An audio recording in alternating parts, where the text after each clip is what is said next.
আসসালামু আলাইকুম বন্ধুরা, সবাই কেমন আছেন? আশা করি ভালো আছেন। আমি গার্মেন্টসে চাকরি করি, আপনারা জানেন। পাশাপাশি জমিতে ধান চাষ করি। তো এবারও আমি ধান চাষ করতে যাচ্ছি। তো অফিস থেকে আমি ৩ দিনের ছুটি কাটাইছিলাম।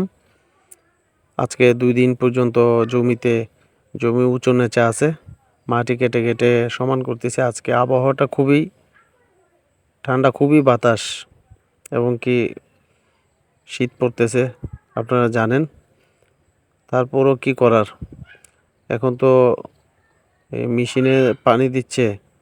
আগে তো বৃষ্টির পানিতে সমস্যা ছিল না। এখন তো জমি উঁচা নিচা থাকলে বৃষ্টির পানিতে যেমনটা পুরো ক্ষেতে ভরে যেত, কিন্তু এখন তো মেশিনে পানি দিলে উঁচু নিচা থাকলে পানিটা পুরো ক্ষেতে সমানভাবে পৌঁছাবে না।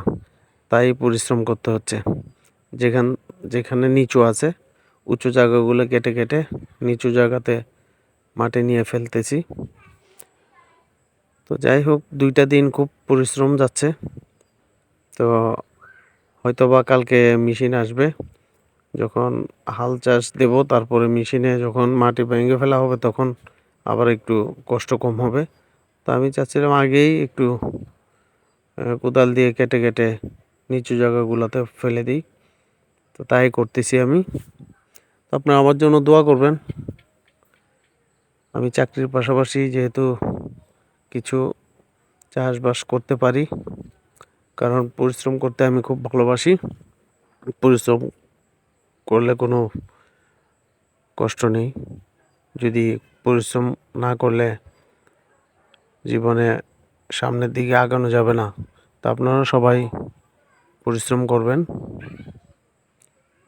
তো যাই হোক, আপনারা সবাই ভালো থাকবেন। আমি আপনাদের জন্য এই মেসেজটা দিতে যাচ্ছি যে